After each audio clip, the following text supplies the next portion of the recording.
Thank you very much for the invitation. It's a great pleasure and honor to be here. I want to talk about several aspects of Russian economic inequality.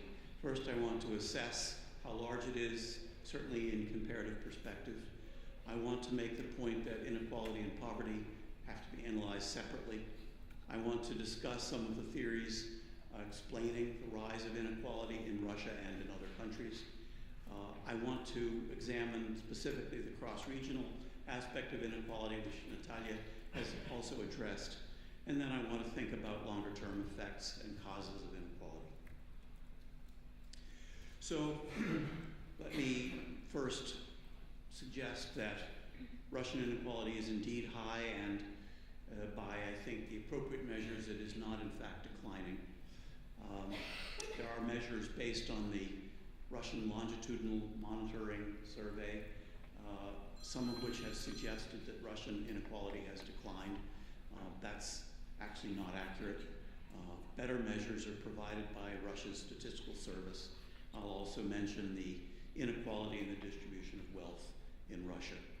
I will note that mean wages and mean incomes are rising more quickly than median, which is the case in the United States, of course, and in a number of countries where income inequality is rising.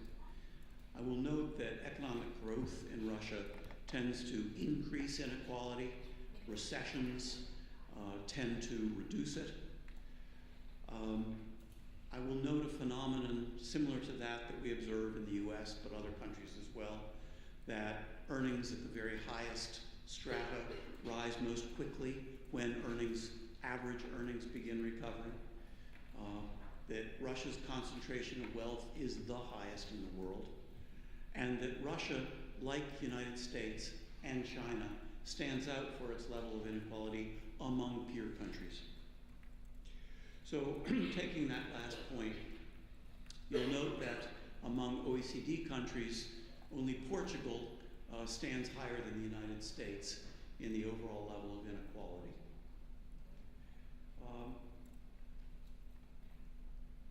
Among the former Soviet states and Eastern Europe, Russia stands highest in the level of inequality.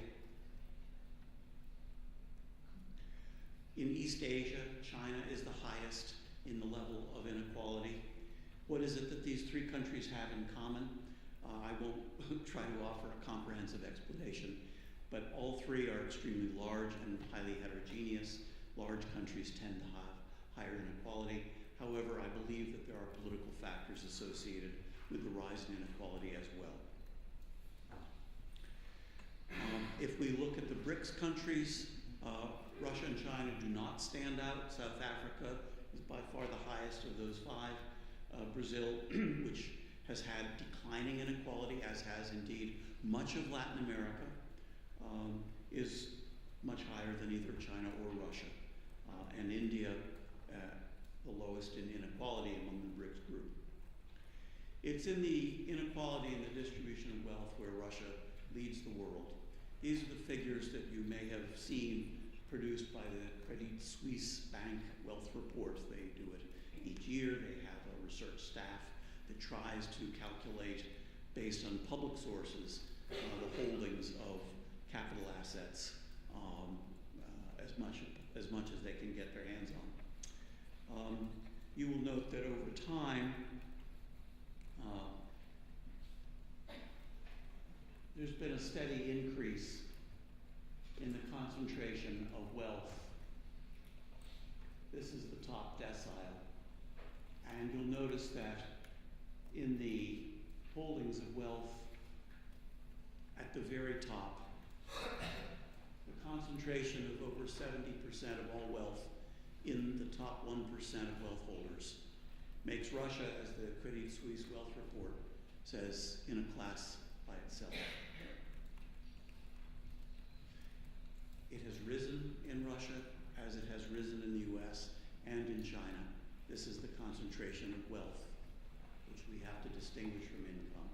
Everywhere wealth is more unequally distributed than income, of course, but Russia stands out.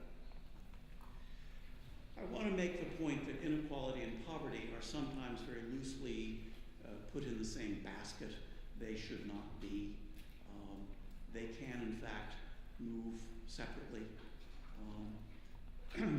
Inequality can rise as poverty goes down, as indeed has been the case in Russia. I would also say that inequality, much more than poverty, undermines governance, the capacity of a society to address its needs by the provision of public goods, let alone redistribution. As Göran Therborn mentioned yesterday, inequality can undermine equality of opportunity, particularly when inequality in material resources is reproduced across generations. And inequality drives political polarization in societies. I'll show you that inequality and poverty have moved quite separately in Russia. Speaking very broadly, the poverty rate has come down until just the last couple of years. This most recent recession has seen a small uptick in poverty.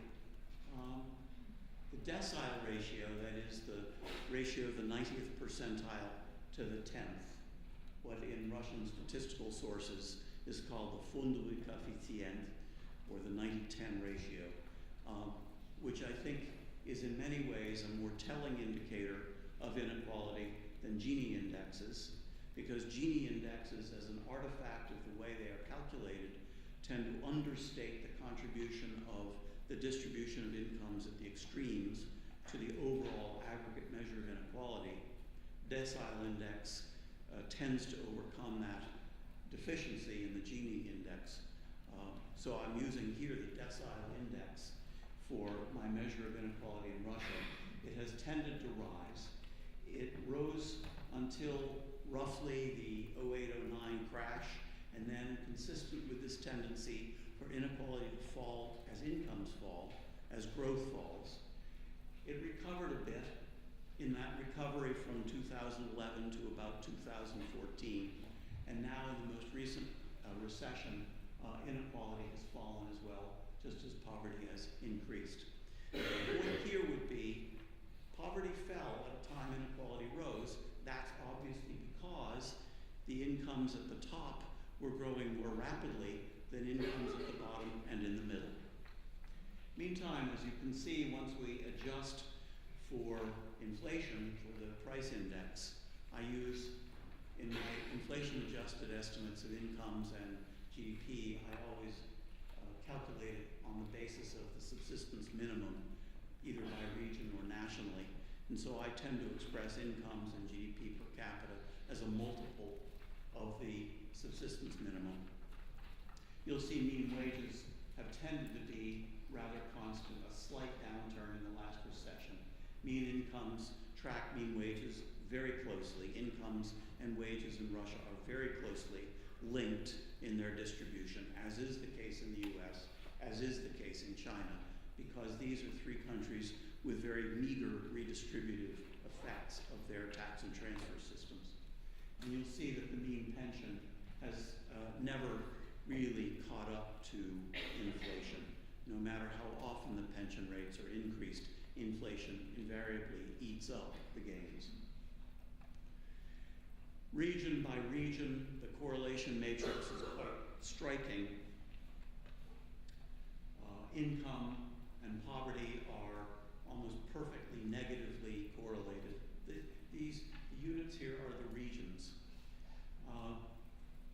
Income is very strongly related to the Gini index. So this is a cross-regional phenomenon here, but the same is cross-temporal. In regions with higher mean incomes, we have higher inequality. And the decile ratio and mean income are, for the same reason, highly, highly correlated. So you see poverty and inequality are really quite different phenomena. Now this is a graph from a very recent US political science book about the relationship between inequality in the US, which, as we know, has risen very, very rapidly, to political polarization. So the Trump phenomenon in the US, likewise I think populist movements, right-wing populist movements in much of Europe, are driven by some of the same factors that are driving the trends of inequality. Here, polarization is measured as a distance between the Republican and Democratic caucuses in the House of Representatives. And the gap between them has risen very, very steadily and very rapidly, and in remarkable correspondence with the rise of inequality. The authors, McCarthy, Poole, and Rosenthal, try to establish why it is that inequality is driving the rise of political polarization in the US. I use this to illustrate a more general point observed in many societies, that inequality is linked with political polarization, because conflicts over social insurance and public goods provision invariably become intense redistributive conflicts. Now, I want to review some of the standard economic theories of inequality. The most familiar one is to link technological change and globalization. Economists increasingly agree we can't readily separate these two phenomena. A manifestation of this economic theory about technological change is the so-called skill-biased technological change theory, known to the readers of the Goldman and Katz book on long-term inequality in the US as the race between education and technology. The economists in the US agree that the combination of globalization and technological change have the effect of hollowing out middle income, middle wage jobs in the developed world, leading to a polarization of wages, a sector of low-wage and low-skilled workers, and a sector of high-wage, high-skilled workers, and fewer middle-wage incomes. That's jobs. That's a phenomenon observed in a number of countries. Some evidence for it in Russia as well. Illustrating this race between education and technology is Goldman and Katz's figure on the changes in the differential between the wages of college-educated and high school-educated people. That gap has risen substantially. So that's a pretty standard neoclassical economic explanation for inequality. However, it simply won't do as a general explanation of rising inequality, whether for the United States or for Western Europe or for Russia or for China. We also have other factors going on as well, having to do with social norms and politics. This shows the ratio between the average pay of a chief executive officer in a company in the United States to the employed person with the average wage in the same company. That ratio is now a matter of about 300 times. The average CEO total compensation in the US was over $15 million last year. The average private sector worker pay was $52,000. Now, that's the US. Does that apply to Russia? Why, yes, it does.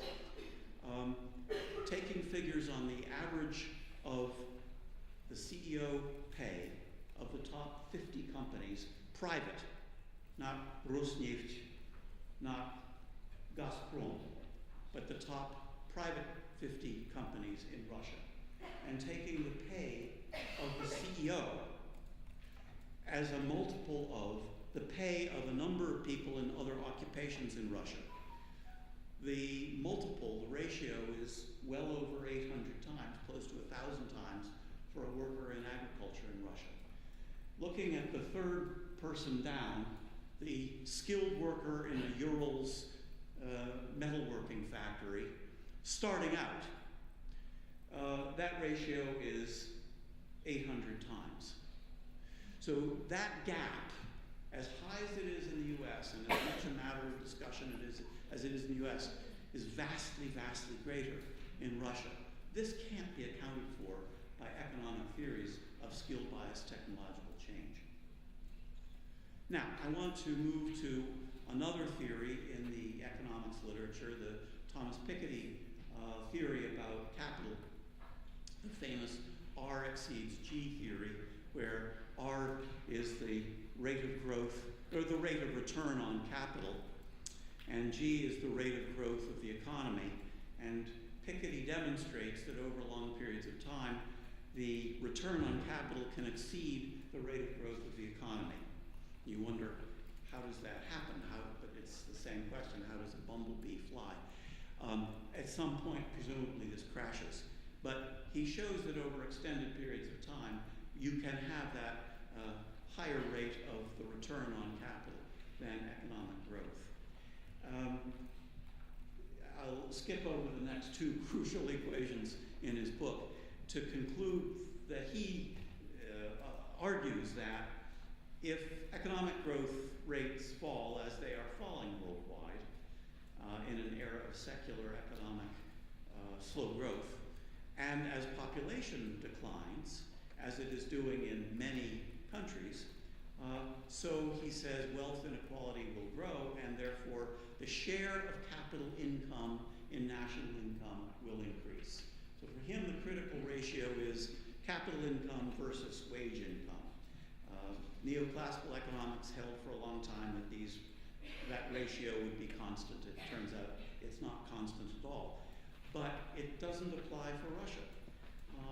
Russia is a country in which the wage share of national income has increased in the last roughly 15 years. So that Piketty theory is not applying particularly well.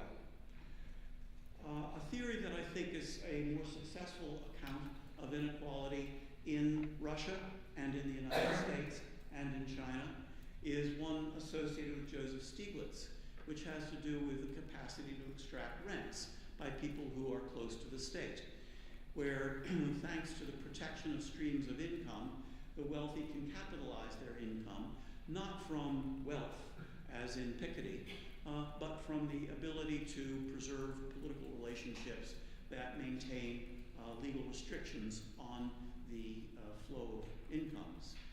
In the US, intellectual property protection, which is now extremely generous, or the rules on banking in the entire financial sector have contributed to the creation of large streams of rents, which are disproportionately accruing to those at the very top of the income distribution. We talk in the US about the financialization of the economy. Something like a quarter of all profits in the US economy now accrue to the finance, insurance, and real estate sectors, FIRE, FIRE. It's curious that in Russia, the highest wages and therefore the highest rents accrue as well to the financial industry and natural resources. So look at the wage growth average now, sector by sector, only taking several of the sectors of the Russian economy.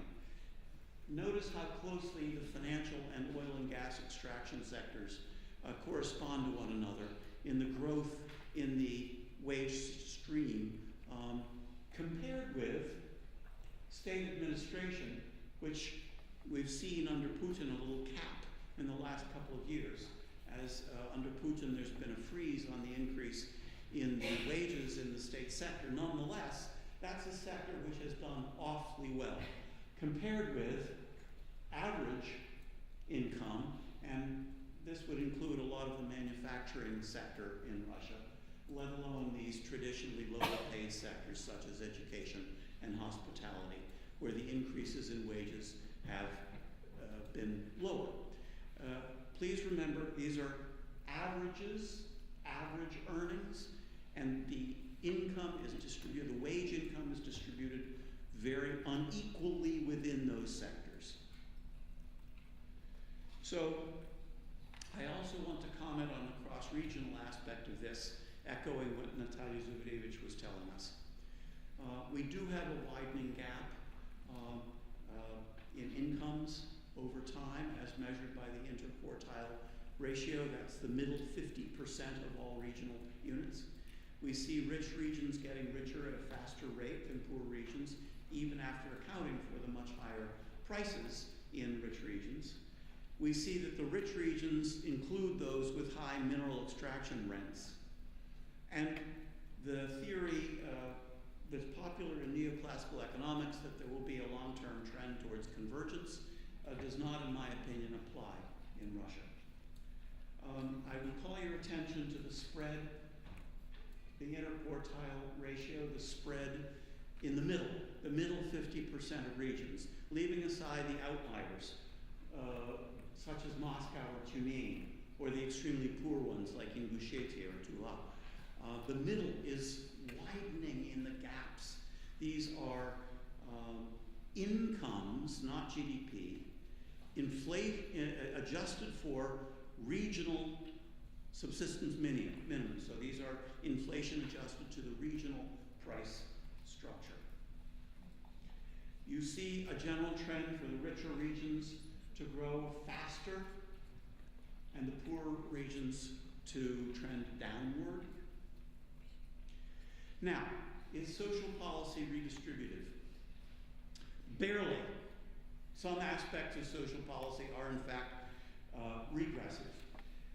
What about pensions, which are the biggest chunk of social spending? Pensions are only mildly redistributive. It is the case that distributed across the quintiles of the population by income, about 20% of pensioners, about the same share of pensioners are in the bottom quintile as the total population. However, lots of pensioners are concentrated in the second poorest quintile, and relatively fewer are in the top 50%. So pensions do have the effect of sheltering pensioners from penury, but they are not a highly effective tool, and much social spending is not means tested at all, so not redistributive. There's a theory applied to democratic countries by Garamendi about geographic asymmetry,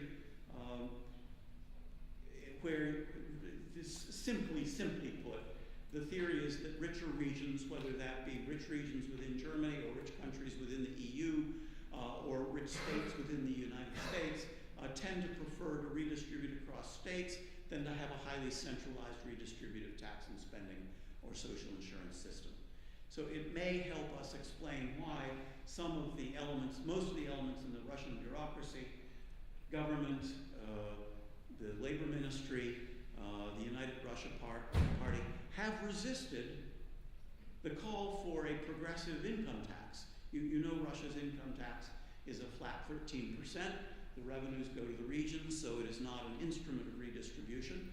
And you'd say, well, why, under circumstances of high inequality, have they preserved this Putin-era 13% flat income tax? Well, I think there's a resistance on the part of, say, wealthy regions to a fully redistributive, centralized income tax. Are people aware of inequality? Yes. According to the Levada Center, the awareness of inequality has risen over time. People regard the current level of inequality in Russia as excessive. A majority say current distribution is basically unjust. Why is it a problem? Well, people do see the problem as being high inequality through the concentration of incomes at the top. People believe that there is high tension between rich and poor. But the belief is that, benefits should go to those who are below a certain income threshold, so there should be greater social support at the bottom. President Putin addressed the issue of inequality in a couple of major speeches. One was 2008, speaking to the State Council. He called the current level of inequality absolutely unacceptable. In his pre-election statements, when he was writing articles about social and other problems, he said that some inequality may be acceptable, but the current level is way unacceptable. But that rhetoric has ceased after the 2011-2012 protests over the fraudulent nature of elections. There is no interest now in promoting the development of the middle class and in reducing inequality. So I conclude with 5 points. Inequality is indeed rising.